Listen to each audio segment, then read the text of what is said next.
So our friend Randy, he's liquidating all his stuff from his pro haunt over the last few years, and I bought a few of the walls that he had, and I was going to use them for walls, but then I decided to use them to build this cemetery arch. Now this area here is where our cemetery is going to be, graveyard, whatever, and my wife won't let me rip out the garden yet.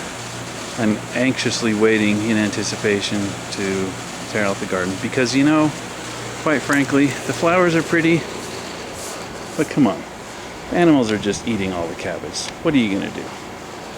But she says, we still have tomatoes, so, you know, you gotta wait. At any rate, here's the arch. It's actually based on, the design is based on real cemetery arches that I researched. And you might be wondering why the arches are filled in, and that's because the purpose of this is actually for 3D projection mapping. So for all intents and purposes, it's a big movie screen is what it is. And I'm going to project ghosts and cool stuff. I've been working for several months on material to project in those arches there. We'll have like cemetery scenes that go way back and all that kind of stuff. So basically serves as a really cool backdrop for our graveyard. Now, as I pointed out before, the wind is pretty ferocious in this area.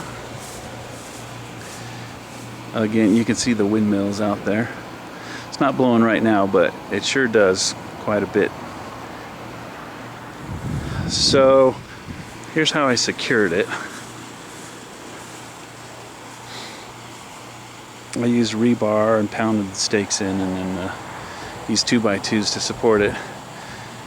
And I've had it up there since the weekend, and it's been doing pretty well. The little urns at the top are just plastic planters, right?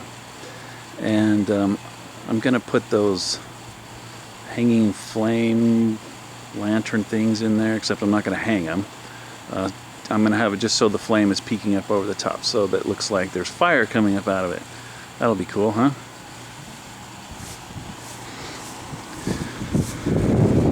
So Randy, here's how I used your stuff.